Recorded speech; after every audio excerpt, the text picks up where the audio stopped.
You are now watching Believe. Do you believe? Welcome in, everybody. Ethan here. Mike here. And welcome to the Blue Note Podcast, your one-stop shop for all things St. Louis Blues. It's episode number 17.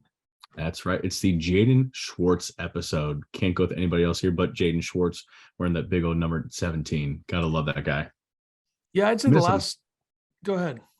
Miss him, honestly. You know, he brought a huge dynamic here to this team. You know, big injury-prone player, really big. But when he was active, when he was playing, I mean, just a huge heart and soul kind of guy. Yeah, inconsistency was an issue, but, I mean, you look at 2019 was a great example of that. He had more goals in the playoffs in the regular season. I think he had 12 in the playoffs and 11 in the regular season that year. So, yeah, he was great during the Cup run. Obviously, the Winnipeg series, he was big time in the first round of that year. So, shout out to Jaden Schwartz, who did get paid. So, Seattle paid him. That was good for him.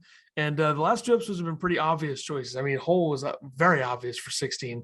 17, same way. 18, going to be interesting, but we'll see what happens with that one there. But before we get into it, and there's a lot to discuss today, whether it's, good or bad. I think probably bad, but we'll get into it.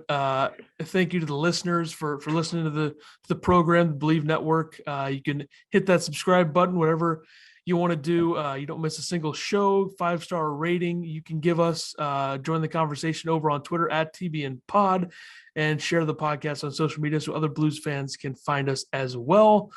We're going to skip around the Central. We'll get to around the Central when things are really settled down here, because I still think there's a little bit more to happen this offseason, most notably a couple, fairly good free agents still out there to be signed, namely, I would say Nazem Kadri and John Klingberg being the two big ones. But I feel like they might both stay in the Central, so we'll see what happens there. But without further ado, let's get into it. Matthew Tkachuk, the saga is over, and he's headed to the Florida Panthers, so not coming home to St. Louis. Very sad, very annoying, but there's a lot of things to discuss with this. Yeah, he was looking at this, and just kind of doing some research. Is this the biggest trade in the last decade, the last 15 years? I mean, like, when was the last time that you saw two 100-plus point players trade for one another? Looking back here, I mean, I didn't find a single case here of this. And not only that, this was actually the first time a sign and trade happened in NHL history, which is how the Panthers were able to get Tkachuk underneath of an 8-year contract rather than a 7-year contract. So before the Flames even traded him, he did officially sign with the Calgary Flames, and then they moved him on to the Florida Panthers. So for those who have been living under a rock for the last couple of days, the trade was the Calgary Flames sending 24-year-old restricted free agent, and I guess, under contract then, winger Matthew Tkachuk, and a conditional 4th-round pick in 2025 to the Florida Panthers for 29-year-old winger Jonathan Huberdeau, 28-year-old defenseman Mackenzie Weegar, 21-year-old prospect Cole Schwindt, and a 2025 lottery-protected 1st-round draft pick. Wow. I mean, a monster deal. There's a lot of different avenues to go with this trade, but I feel like this is just it's really because, like, Huberdeau and Weegar are both going to be UFAs after next season. So I think that's going to be really hard for the Flames to figure out. But as of right now, you're signaling that you're still trying to win. Like, you lost your two best players, and I think their top line is probably going to be Huberdeau. I don't know who their number one center is going to be, and then Lindholm. So that's still a pretty good top line. Who the heck's the center? Let's take a look here. So daily faceoff right now is projected as Huberdeau on the left, Lindholm center, and Toffoli on the right. Like, their daily faceoff top 9 right now is not that bad. Like, that's a competitive. Huberdeau, Lindholm, Toffoli. Second line, Mangiapane, Backlund, Coleman. Third line, Petillier, whatever you want to pronounce, I guess they're Monahan, Dubé, and then like a gritty fourth line. And then their defensive unit, I mean, Mackenzie Weegar's a very good defenseman, like elite level defenseman. Like, I would say could potentially surpass 10 last season. Yeah, he was top 10 last season. So that's a pretty good decor as well. You have Hanifin, Anderson, then Weegar, Tanev, and then Shillington, Zadorov. Like, and if Markstrom is what Markstrom has been in the past, this is a playoff team again, I think. Oh, yeah. So that's Huge a bit contenders. like we'll get into the nitty gritty of the trade a little bit more here in a moment, but like that is what Brad Treliving was able to do here is pretty impressive to get this package. And we'll get into it from the Blues perspective soon, but like say what you will about the fact that Huberdeau and Weegar could very well walk after next season. This is a great win now trade for the Flames. Right. And this kind of, they're more flexible now. Cause I also wonder, like, if you're Calgary right now, looking at your cap space situation, do you focus, because they have 9.3 right now in projected space with an RFA in Mangiapane and an RFA in Shillington. So you're going to put what, like 5 to 6 mil between those two probably. So you're still going to have 3 mil left over. Do you add another depth piece, or do you trade one of these RFAs and take a big swing for Kadri as your number one center? Like I don't think that that's out of the question. And then you throw Lindholm back on the wing. But no, I feel like from what I've heard, they've already reached out to Kadri, and Kadri said no. Yeah, I kind of figured that was the case because I think he did reject a trade there when Toronto was trying to trade him. So that dream lasted a few minutes for them. But hey, Calgary's nothing says you can't circle back. Yeah, and they're showing that they're trying to win. Like I feel like whenever they reached out to him originally, it was probably Gaudreau's probably gone, and we might trade Tkachuk. Now it's done. We got a 100-point scorer and an elite defenseman from last season back. We're trying to win still. So I do think the production for Huberdeau will go down a little bit. I think the same can be said about Tkachuk, and I think the same can be said about somebody like Lindholm who had 40 goals last season. So yeah. But I mean, this trade is really something. It's definitely the biggest trade in a long time. Like there's no doubt to me that this is, because you're talking about 2 100-point scorers, but you're also talking about a guy who is a top like 8 to 10 defenseman in the entire league last season. Right. And if there was any sort of term, or if they could get an extension done with Huberdeau or Weegar, this would make this trade even better for Calgary. That's not to say this isn't good for Florida, but man, do I like this trade for the Flames, especially with the fact they're trying to win now. Like if they can convince, I find it hard to, it'd be hard to convince me that they're going to be able to re-sign Huberdeau, but I think there's a chance with Weegar. So, but this is really something. Yeah. I mean, not only the fact at one point you were going from, okay, we just lost Gaudreau for nothing. We just lost another player for nothing. What, like the third, fourth season in a row? Then you were told, okay, Tkachuk is not re-signing. We cannot lose him again for nothing. Cannot. But he wants to go where he wants to go. He's only going to re-sign in certain spaces. So he controls all the cards. And Treliving says, not so fast. And somehow, some way, he makes the trade happen.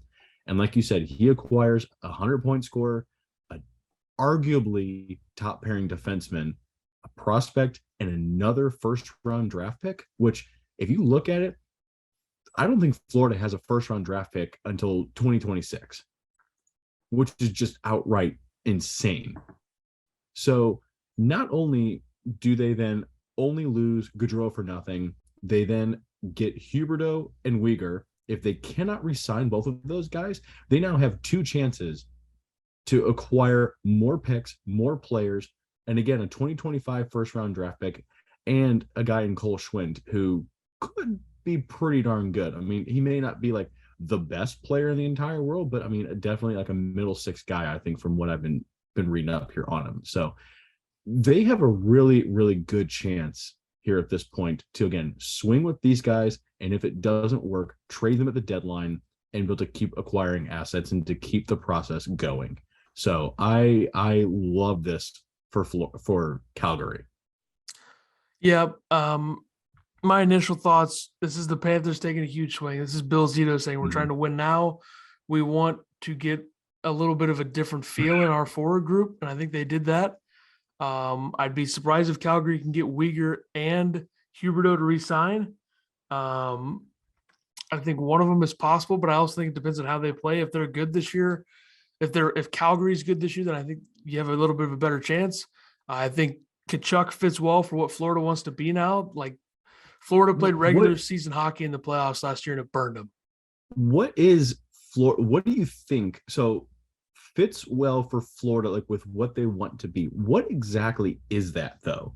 Because just up and giving up on a player and moving a player who was, again, a top 10 player in the NHL for a guy who hasn't even outscored him. Like, you're taking a loss plus moving a defenseman plus moving another first round pick plus moving a prospect. Like, what is Florida wanting to be exactly?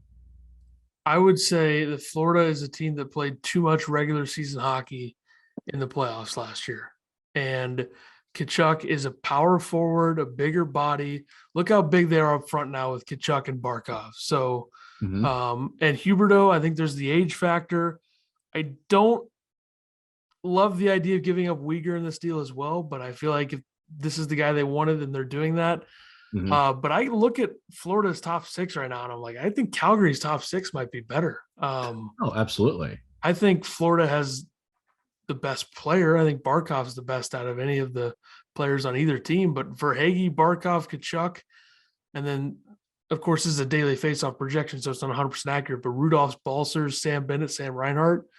Their third line's good, though. Cousins, Lundell, White. And then fourth line is Lomberg, Luo Sterinen, and Hornqvist, which they got to move some money because they still are negative in the cap. Right. So I wonder what they do there. And then defensively, like Forsling, Ekblad, Carlson, Gudis, and Stahl Montour, like that's not great. I think Florida's relying on the fact that they're going to be historically good offensively again, which I don't think They that's going need to to be. happen. And also, It's- don't forget Anthony Duclair is still on this team as well. So that's another player I did not mention. So I don't know. It's a big swing, and they're taking a shot. I don't know how this is going to work out. I think they're playing a little bit of the long game and the short game at the same time here. But I wouldn't think Huberto's happy about this. No. And I mean, I believe he came out, and I couldn't be able to find an article here again, but I believe that he even came out and said that he was not happy with how the trade went down. So I would not be surprised, and boy, oh boy, is Calgary going to riot if Huberto leaves. Yeah. And part of me would laugh if he just leaves for nothing.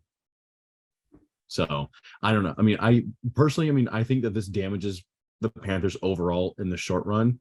You know, it takes away from an area of their strength in defense. It just adds to their offense. And arguably, I think they kind of stayed the same in offense. You know, you look at Tkachuk last year, 115 to 104 points, Huberdeau to Tkachuk. But also over the last 3 seasons, Huberdeau outscored Tkachuk 254 to 208. So, you know, you're getting a different dynamic, and that's great. I mean, because GMs spend arguably their entire lifetime trying to find a player in Matthew Tkachuk. He's such a well-rounded, feisty, just Brad Marchand kind of type that like you hate to play up against. But this is a guy who every single GM dreams of having. So that's great. You know, at that point, like you're not really paying for the points. The defense for Florida, they got worse. You know, their prospect pool just became shallower. Huberdeau, though, also averaged nearly 2 points of ice time more than Tkachuk last season. And sure, he had less goals, but he probably played a better overall game here as well. So I don't know. I mean, I get it why Florida did it, but I don't understand why they gave up so much. I mean, if I'm Florida, I mean, I'm kind of ecstatic that we got Matthew Tkachuk, but holy crap, we gave up what? Like, oh man. I can't think that Calgary thought they were going to get that much. Like I think when they heard that offer, they said done and then hung up. Because when I tell you what the Blues reported offer was, you're going to laugh and throw up at the same time. So right, let's hear it. We need to get into that. Okay, so this is Jeremy Rutherford, The Athletic. I mean, this is just here's a quote from this article that came out. This was Tkachuk, all kinds of stuff from the entire thing. Mhm. Apparently, the finalists were St. Louis and Carolina, right next to Florida. But here's the quote. But it appears that it never got that far because offers from St. Louis and Carolina didn't measure up to what Calgary eventually received from Florida. One source said the Blues' proposal included Vladimir Tarasenko, Marco Scandella, and a high draft pick. The team officially declined comment. Now, if that is your offer, that is horrendous. Like, at what point do you think, well, Doug's making the tough decisions? Or do you think, well, Doug's making stupid decisions. Like from the whole Perron thing to this, I'm not going to advocate that it's time for Armstrong to be gone because it's not. But I think this summer could be very telling if the team has a rough one next season and then he messes things up even more next summer, because that is a pathetic offer. The next part of this says the Flames' interest in Tarasenko or lack thereof was an issue. He has just one season left on his contract, though they traded for two players, Huberdeau and Weegar, who are also entering the final year of their deals. They're also better players than Tarasenko and younger by a little bit. One could also question whether Tarasenko would have waived his no trade clause to play in Calgary. His agent, Paul Theophanous, probably not how you pronounce it, but we'll go with it, did not immediately return a message. Carolina put together a package that included Marty Necas. So that was about, I mean, that is like it doesn't even sound like the Blues got even close here. Like not even close. No. And I'm curious to know what Carolina was offering here. Like, was that the complete offer? It just said in a package that included Necas. So I'm sure included him. If I had to guess, I'd say Necas, a prospect, and a first round pick or something like that. So like, yeah, I mean, that sounds more to me like a hockey trade. You know, that's a hockey level trade. And then you had Billy Zito come in with an NBA type trade.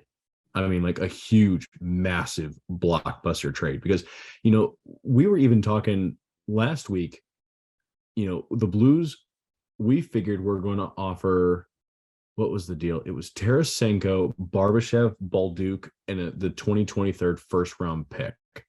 So I think we would have been close with that. I think Balduke's a much better prospect than what they got.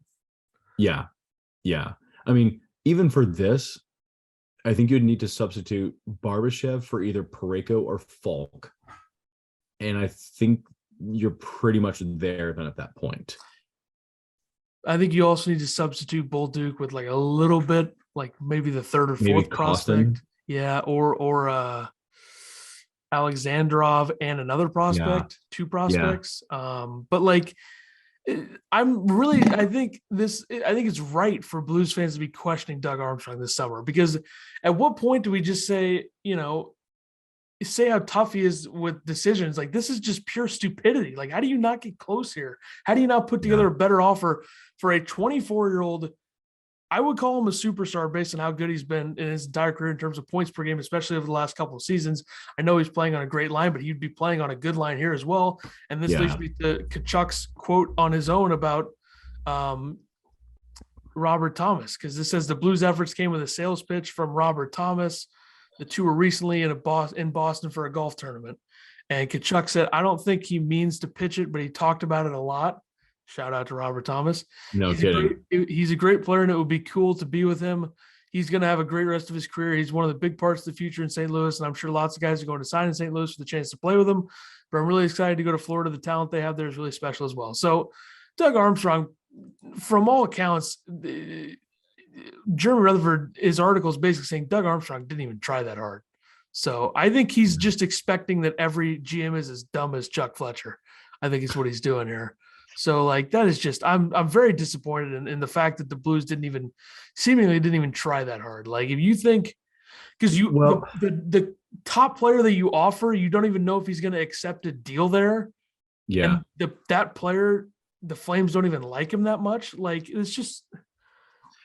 Well, and so this goes into my next point here. So the Blues only had so much to be able to work with, because if you look at, I mean, how many times does the high number of no trade clauses on the Blues roster play a factor? More dumb decisions by Armstrong there. His contracts. Yeah. Bad decisions. Because like I did some research here in and around just the Central Division alone. And the Blues have the most no trade clauses among every single team in the Central Division, with 10. They have 8 players underneath of a full no trade clause this season, 2 additional players underneath of modified no trade clauses in Buchnevich and Scandella. Thomas's no trade clause goes into effect in the 25-26 season and then becomes a modified no trade clause in a 15-team no trade in the last season here itself. So it's 10 no trade clauses, followed by Winnipeg at 8, Minnesota at 7, Chicago at 6. Sorry, Chicago and Dallas here at 6.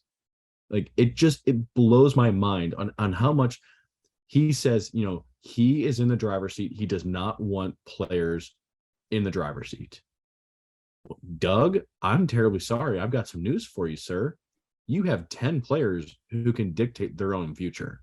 And if they don't want to move their no trade clause, that is severely handicapping you, especially when you are offering them 6.57 and $8+ million a season. How the hell does Mason Marchment have a no movement clause? There's a lot of teams in the Central with no move clauses. At least he doesn't do that. They lost Pietrangelo over the no movement clause. But hey, he'll give out the no trade clauses like they're drugs. I mean, come on. It's ridiculous. 8 players with no trade clauses. 8. Yep. And most of those players should be traded, like at some point. At the very least, be able to have a modified no trade. I mean, something. He handcuffed himself, and yes. he's principles. Oh, I can't give out no move clauses. Okay, you lost the captain because of that. You didn't even try. I could go for that. I understand. I get that, but also, how many no trade clauses? Like your entire 5 of your 7 defensemen under contract right now have no trade clauses, including the worst one has a modified no trade clause.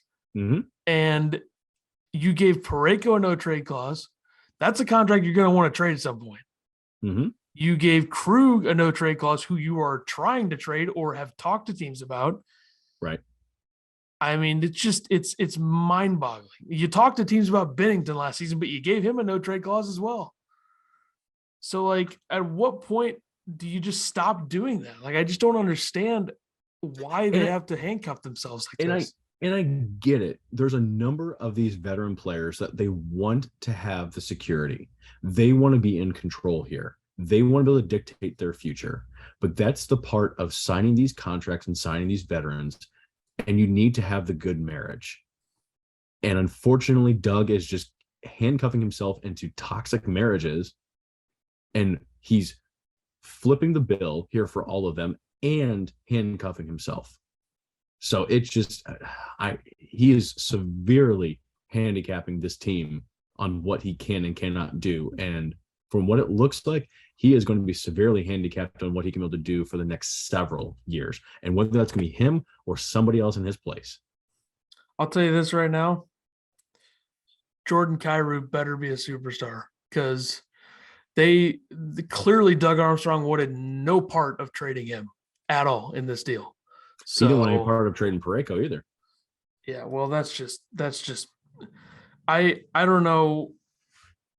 There's no way Armstrong thinks highly of Parayko if he's a smart GM.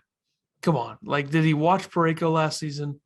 He's not the guy. And the fact they just handed him an 8-year deal so they could try to get the cap number down and avoid him hitting UFA. But hey, we'll let Pietrangelo hit UFA. We'll let Perron hit UFA, not even try to re-sign him. They're going to let Tarasenko, obviously. They're probably going to let O'Reilly hit UFA. This team is going to be so bad in 3 years if this stays in this trajectory.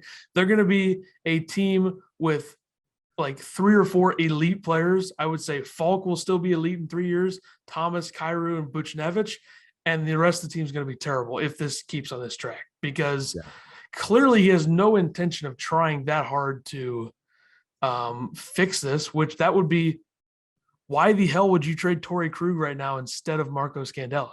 Mm-hmm. Like, under any circumstances, I don't care what it takes. If it's a 2nd round pick, I don't care. Trade Scandella's contract. No doubt about it.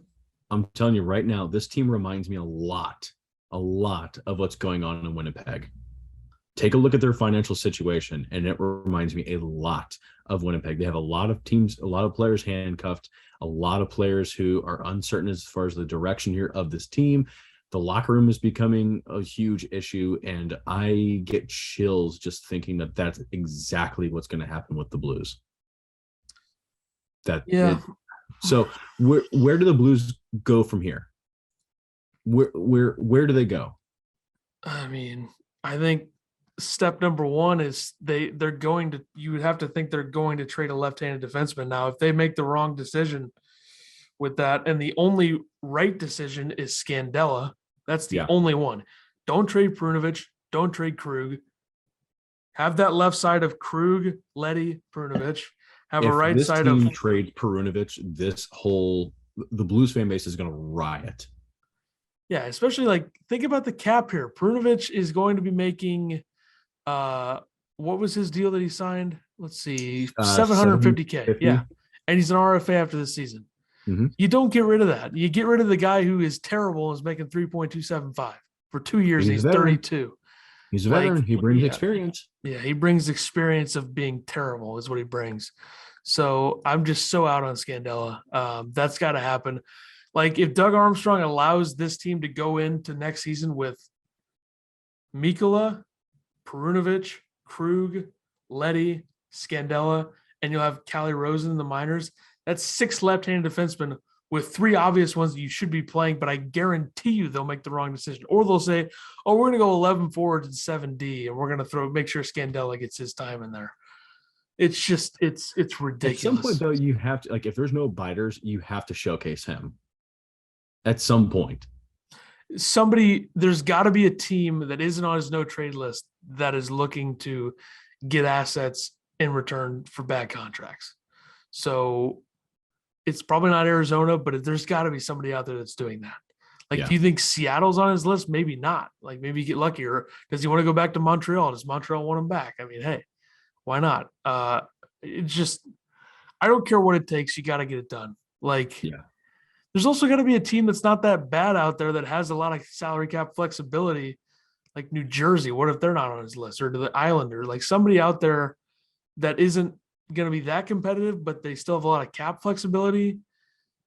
Why wouldn't they take a pick to take on that contract? It's only 2 more years, and it's not that big of a cap hit. He's just not a good player and shouldn't be on a team that wants to contend under any circumstances, a team that's paying way too much to their defensive core, a defensive core that's not even good.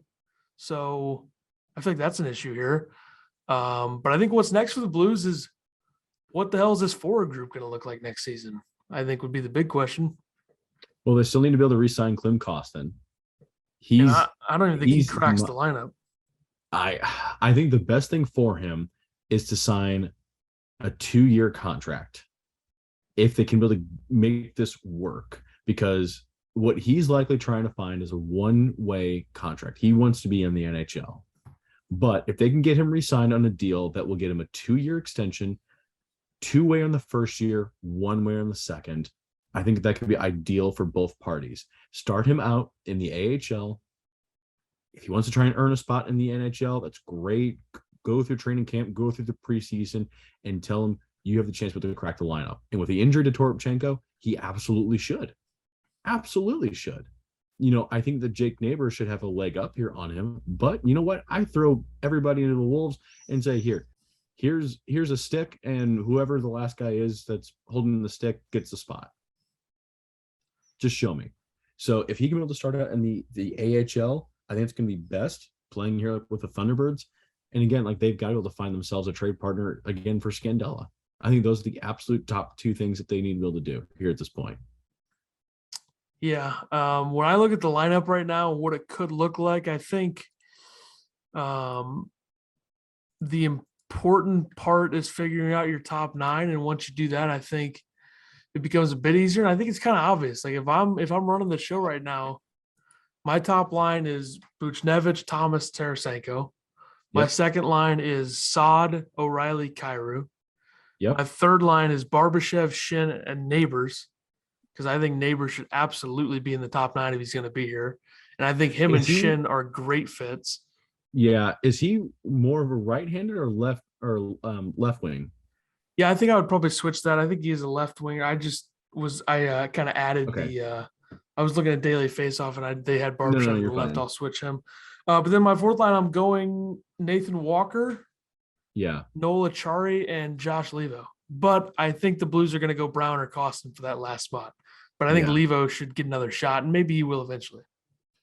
Yeah, I could see him be able to split time here, like with Kostin here at this point. And again, if Kostin's not going to be getting top 6, top 9 spot, send him to the AHL. Send him down, give him the ice time, give him the responsibility, shoot. If you can be able to try and make it work, I almost try to ensure that he's getting top line. Give him top line, give him first or second power play. I mean, give him every single opportunity to succeed in the AHL, to give this guy a confidence boost, because he has bust status written all over him right now. And I've been saying it for the last little while that they need to be able to trade this guy before his stock gets real low. And I'm telling you, his stock is real low. When you've got who's the guy? Snuggerud. Mm-hmm. He's probably over him on the depth chart at this point. You have to believe it. Okay. So the Blues trade Scandella, and their cap space gets, and without having to retain, their cap space gets to like 4.2 mil. Mm-hmm. Do you use that on a player, or do you keep that? I personally try to keep it for right now, because if Tarasenko does not re-sign in St. Louis, having that cap flexibility at the deadline, I think could really help. Yeah, I agree. But also, I would have been willing to spend it if Nino Niederreiter was still out there, but he signed with Nashville. So yeah. The other names out there that you think maybe bring them in, see what they can do with a third line: Danton Heinen, Sonny Milano, Ryan Donato. Yeah. That is if you don't believe in Neighbors enough to be a third line winger. And also, I'm kind of surprised that the Blues didn't even explore the idea of capitalizing on Barbashev's value when it's this high. Now, I know they're trying to be good and all, but like, he's probably never going to score that much again. So, yeah. And again, I mean, it takes, I've said this a couple of times, it takes two to make a deal. So who's to say that Armstrong is not trying to be able to make these deals? And I'm not trying to completely defend the guy, but I'm also going to defend the guy and say, you don't know if there's been a move that he's trying to make here for defense. You don't know if he's been trying to be able to have conversations here with Tarasenko. You don't know the true conversations here with Perron. Like we went into that last week as far as, speculating here and there, and there's so many different reports. So I don't know. I mean, maybe he has tried to be able to make headway here on either a Barbashev deal or a trade. You don't know. I mean, you hope that he's doing something and he's not just, hitting 18 after 18. So yeah, it's just been far too quiet this summer, and what they've come away with, they've gotten worse. I don't think there's any questioning that. Like, they haven't replaced the production of Perron. I don't think Letty makes them that much better coming back. Losing Husso, I think, is big because you're replacing him with an absolute washed up veteran, which is what Greiss is at this point. Yep. And they've gotten worse to this point. There's still some time, still some things that they can do, but I don't see them getting any better. Now I think the Tkachuk thing was the one chance, and it appears the Blues didn't really even try that hard. They kind of thought they could just fleece the Flames, which some of the GMs would probably allow that. I mean, what they did for O'Reilly and Shin and those deals, and Falk seemingly, I mean, those were pretty good deals. But disappointing offseason. I don't think there's any doubt. I still view Armstrong as a good general manager and still the right one for this team right now, but I think there's a chance that could change sooner rather than later. I think a lot of that is just some of the way things have gone down since winning the cup have been very quick. Like, there's a lot of questions to have about what they've done. Yeah. Whether it's the way that they lost Pietrangelo or kind of just trading for – now, Falk's been very good for the Blues. I'm not saying he hasn't been, but – trading for Falk, pretty much getting in Petrangelo's head saying, yeah, we're not bringing you back. That's what that seemed like to me. Disgruntled Tarasenko with the franchise.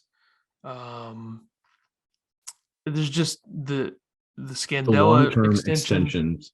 The long-term extensions. And I'm going to include Shen on that one as well. Yeah. That one's, I mean, I love Shen. He's probably my favorite player that's on the Blues roster here right now, just with his whole dynamic that he brings. But boy, that was a questionable move that he made.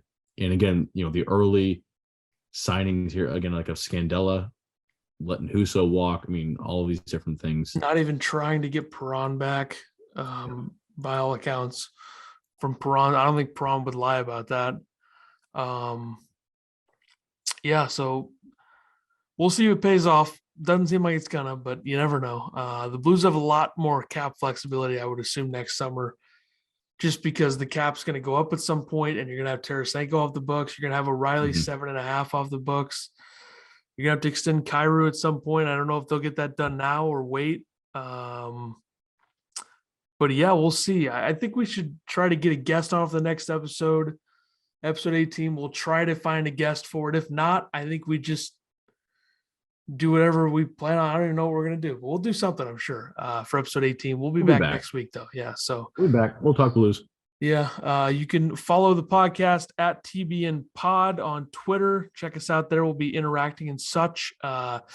Depressed Blues fans like ourselves can join to discuss the fact that they didn't even try for Tkachuk, or the fact that team's gotten worse. All that stuff we can talk about on there. But you can follow me on Twitter at Ethan Carter SW. You can follow Mike on Twitter at M_Meyer3. And we'll see you next time, the Believe Network, for episode 18 of the Blue Note podcast.